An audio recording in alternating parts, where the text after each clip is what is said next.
Kat, pakisamahan mo ng tita Linda mo. Sige po. Ano tayo? Ayaw pa rin akong kusapin ni Linda. Sabi sa'yo, Ponggay hindi pa tapos magbaktol yung madrasta mo.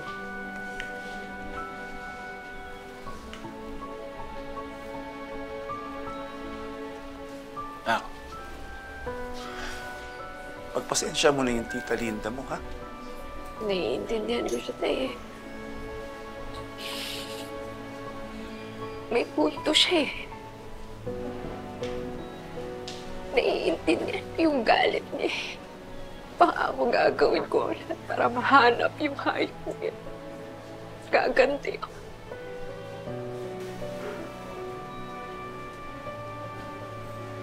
Salamat, anak, ha? Salamat.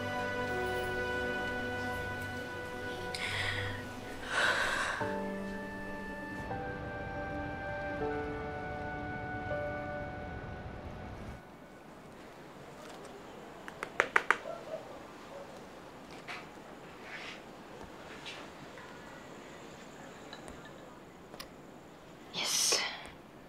Yes.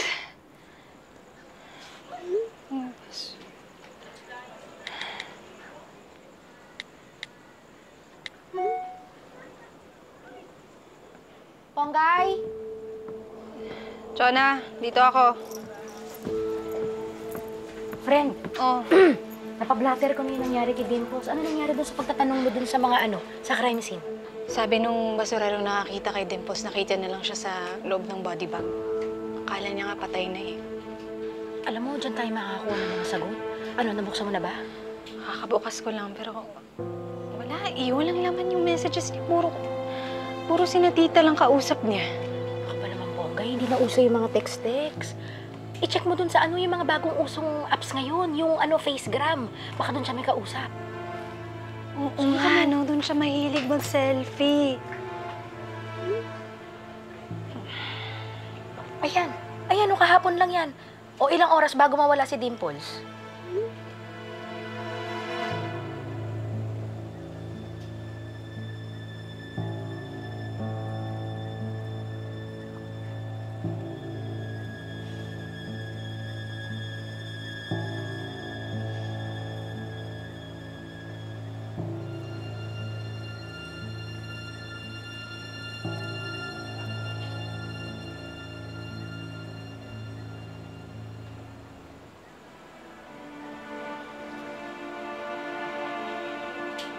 Sino si Midnight Monster? Ponggay? Shucks, kinakabahan ako eh. Alam mo, yan ata yung serial killer. Kailangan ko makahanap ng matibay na ebidensya. Kailangan ko imbestigahan kung sino tong Midnight Monster. Tama, tapos sabihin na lang natin kay Sir Pogi, hindi naman makakatanggi yun sa'yo kasi patay na patay yun sa'yo. Ano sabi mo? Sabihin natin kay Sir Pogi. Huwag. Hindi pwede. Eh, bakit hindi? Hindi lang yung Midnight Monster yung kausap niya. Kaya naman pala eh. Dahil pag ibang mga lalaki nagtatanong kung magkano yung kapatid ko. Kaya pala tuwing gabi siya rumarakit, pabuking si bakla. Bakit niya ito ginawa? So, malaman to ni Tata at ni Tita, hindi ko alam, madudurog yung puso nila. So, anong plano mo?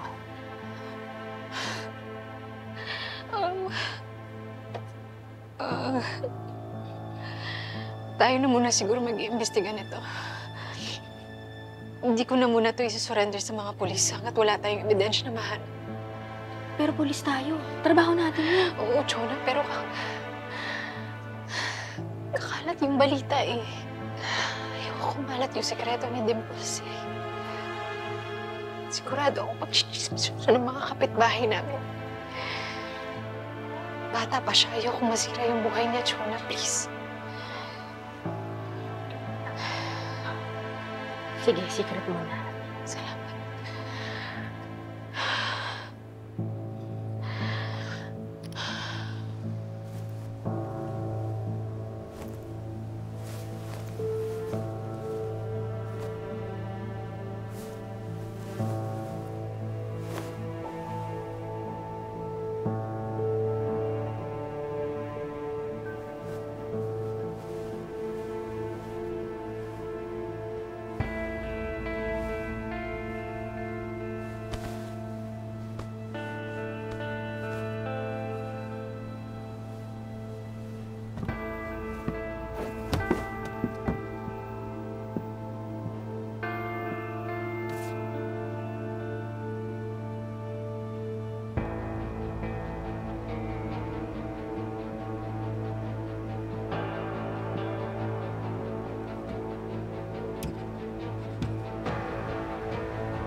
kong malaman kung sino ang may gawa sa'yo nito.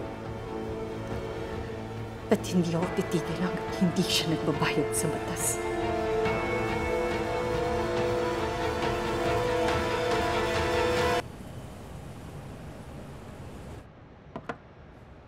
Santino, mauna na ako.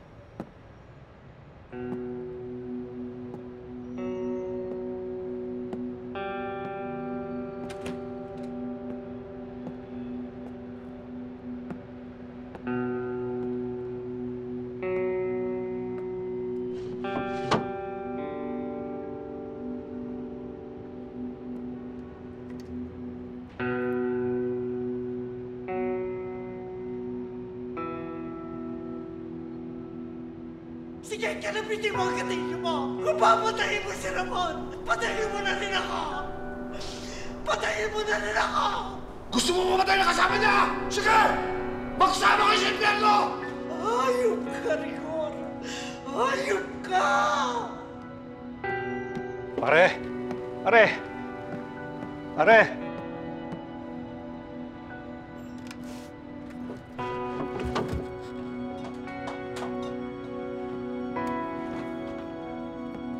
Pare, lumabas na yung resulta ng lateral exam, pare. Pasado ka, pare. Ilang hakbang na lang mapopromote ka na. Salamat, Mando. Bakit parang hindi ka masaya, pare? Dati-rati naman kahit na patrolman, masaya ka na basta ginagawa mo yung trabaho mo. Pero simula nung dumating sa buhay mo si Vice Mayor... Mando, dahil sa sarili kong sikap, kaya umakyat rangko ko. Alam ko naman yun, Rigor. Kaya lang pinapaalalahanan kita. Baka kasi sumusobra na yung paglubog mo ng utang na loob sa mga gerero. Palaki na ng palaki ang hinihingi nila sa'yo. Baka dumating ang araw na hindi ka na makatanggi sa kanila. Mas importante sa akin pagkapulis, Komando.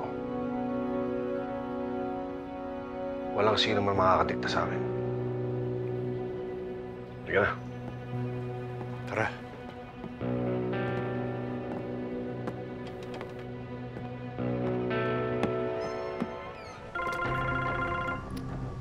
Hello, Vice Boss! Lucio, ano na status ng hawak mo? Maayos. Alagang-alaga namin.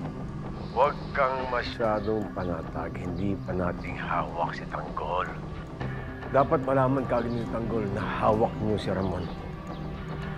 Nagkakaintindihan ba tayo? Yes, boss. Yes.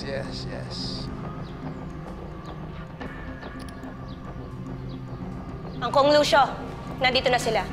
Tama-tama. Pasok! Tara. Upo kayo. Bong!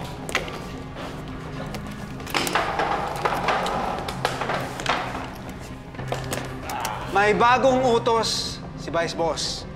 Kailangan nating mahanap si Tanggol para masabi natin sa kanya kung nasaan ang tatay niya. Teka lang, paano natin nahanapin si Tanggol? Di ba wanted yun?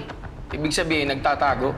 Wala nang ibang pupuntahan yung taong yan kung hindi ang lugar na kinalakihan niya. Sa pa ba yun? Ngayon, halugugin ninyo ang buong Quiapo. Magtanong-tanong kayo. Libutin ninyo. Alam ninyo, yung mga mababahong daga na katulad ni Tanggol, mangangamoy yan. Mangangamoy at lalabas ng longga. Alam niyo ang gagawin ninyo. Kaya, sige na. Umpisahan na ninyo. Bong! Mag-ingat kayo, ha? Teng! Tanggol! Nakahanda na yung almusal, oh! Kumain na kayo! Manday! Ay, Manday. Kumain na muna kayo. Ay, salamat po. Nga pala, Tanggol. Nakuha ko na yung mga damit na susuot nyo. Teka, sigurado ba kayo babalik na kayo ng Quiapo? Baka may makakilala sa inyo ron. Matulugan kayo ng mga pulis. Pinapaalala ko lang sa inyo, ha? Mainit pa ang sitwasyon nyo. Mga Doy, kailangan po kasing kitain yung nanay ko, eh. Hihingi sana kami ng tulong, saka baka kung sakali, pwede kaming mabigyan ng kahit konting pera. Samantalang dati, napakarami natin pera. Paldo-paldo tayo. Tapos ngayon, balik tayo sa normal, no? Huwag mo na munang isipin yan, Bulldog. Isipin natin, sitwasyon natin ngayon. Paano yan, Tanggol? Talaga ba dito na tayo magtatago? Ligtas kayo dito. Ano ba kayo? nakausap ko na si Boss Elmo. Siya na bahala sa atin. Kaya mag-alala, walang kakanti o walang magsusumbong sa inyo dito. Nga pala, Tanggol, umalis muna si Core. Pumunta sa bahay, inaayos yung mga nasirang gamit. Mga Doy, maraming salamat po sa lahat ng tulong sa amin, ha. Pasensya na po kayo, pati kayo nadamay. Huwag mo lang isipin yung Tanggol. Importante, ligtas kayo. O siya. Pagkasya nyo na itong hinanda akong pagkain. Sige po, salamat po. Pagkataas kayo, maligo kayo, ha? Salamat po, Mang Andoy. Sige. Kain.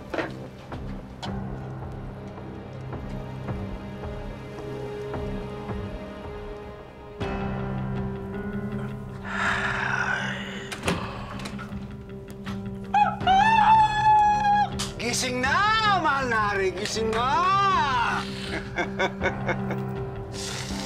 Sa wakas, kakilala na rin tayo. Sino ka ba? Inutusan ka ba ng mga kirero dito? Ako, si Lucio Liberan, ang leader ng Red Phoenix. Leader ng Red Phoenix. Siyang kung ang tunay na leader ng Red Phoenix. Hindi ikaw. Dinilit ko na yung dating namuno rito. Ako na ngayon ang nakaupo sa trono. Ikaw pala yun. Anong kailangan sa akin? Anong minabalak niyo? Sa isang iglap, puputulin ko ang mga ulo ng mga Montenegro.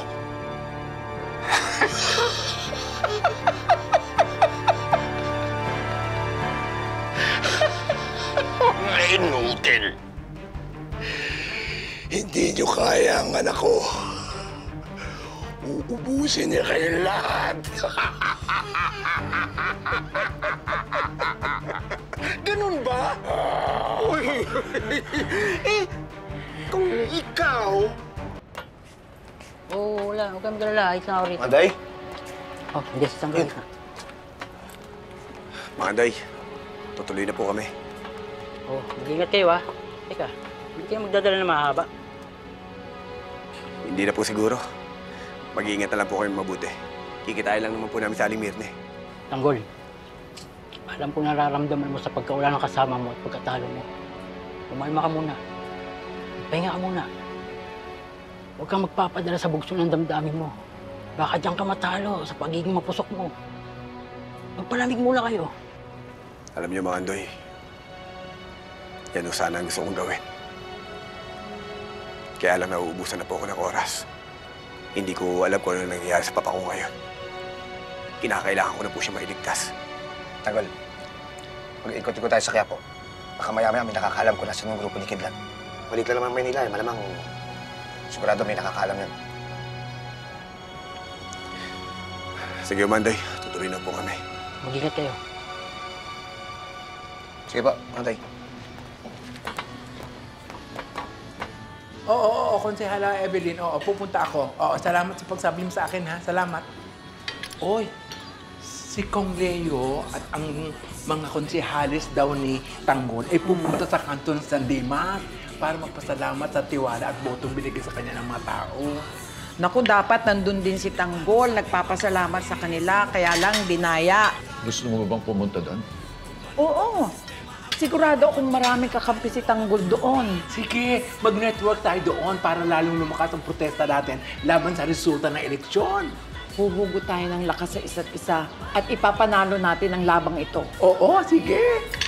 Oh, sige, kumain na tayo tapos pumunta tayo doon.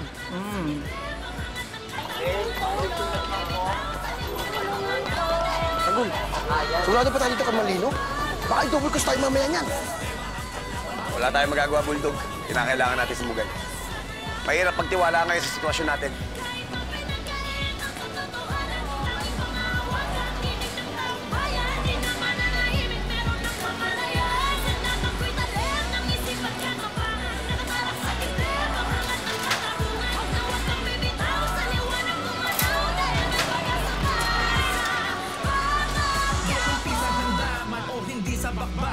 Katarungan sa mga buhay na ibinuwis na sa 10 ng kanyang kasamahan, kundi siya lalaban. Sino lakas loob magbibigay hustisya sa bayan? Hindi na bago, hindi na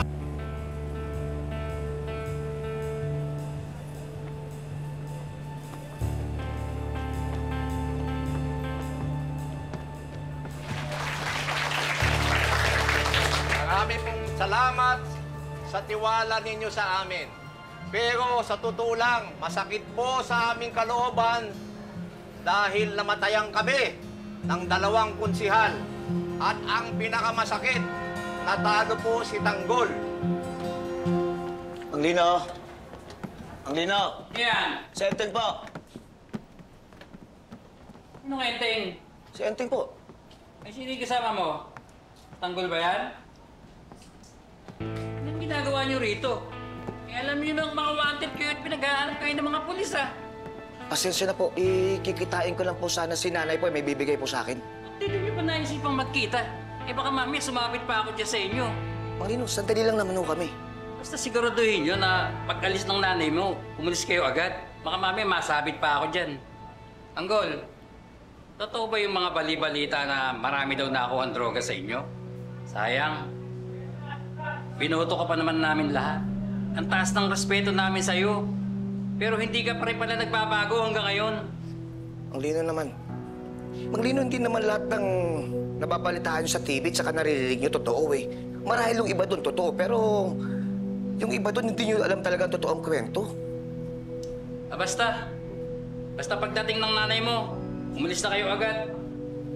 Sige po. Sige, dito kayo. Magpapantay lang ako sa baba. Baka biglang may dumating na pulis eh. Mahuli pa tayo rito.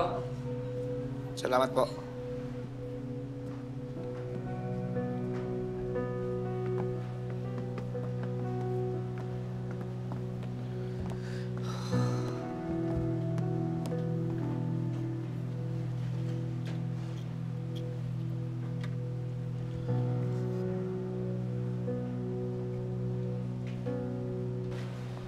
Pero pangako, lahat po ng inumpisahan ni Tanggol ay aming ipagpapatuloy at lahat ng pagbabago ay aming gagawin dito sa Maynila.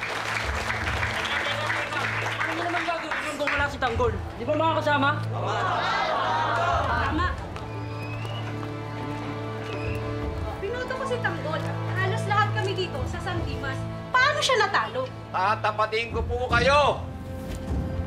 Si Tanggol ay dinaya ng mga gerero. Ang katunayan, kasama po natin ngayon ang isa sa mga teacher na nakaligtas sa massacre noong eleksyon. Palakpakan po natin siya.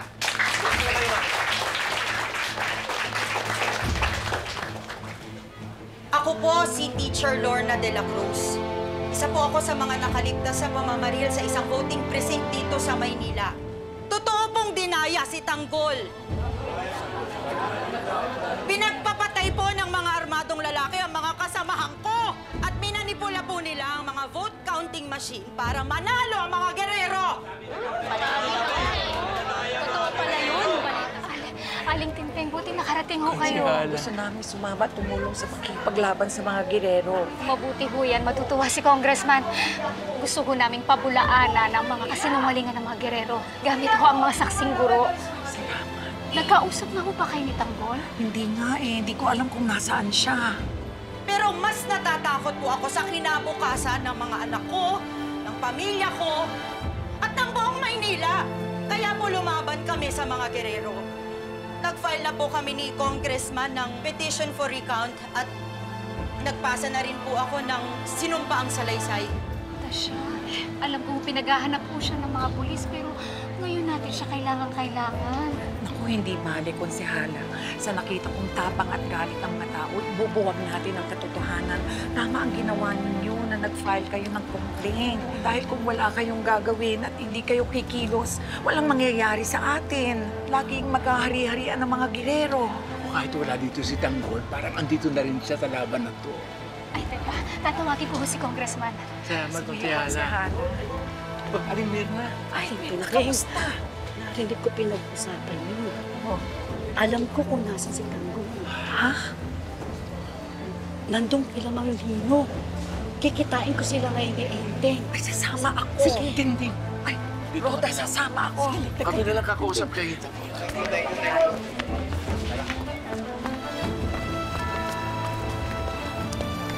Enteng!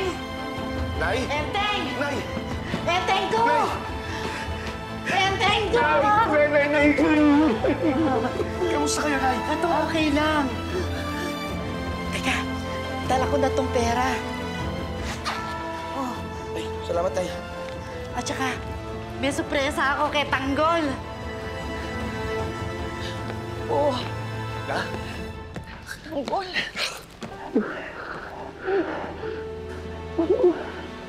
Kamusta ka? Nalaman ko kay Mirna na makikipagkita siya sa'yo. Kaya sumama ako. La, hindi mo kayo dapat punta dito. Delikado. Gusto kitang makita at gusto kitang makausap. Anong lagay ninyo? Ha? Kamusta ang sitwasyon ninyo? La, hindi umaayos ang lagay namin. Nakikita rin lang mo kami kung kanino. Nakipagkita lang mo kami kay Aling Mirna para humingi ng tulong. Natatakot ako para sa'yo. Baka mahuli ka ng mga pulis. Baka makita ka ni Rigor. Sigurado akong papatayin ka noon. Alam po namin yun, La. Kaya nag-iingat po kami mabuting lahat.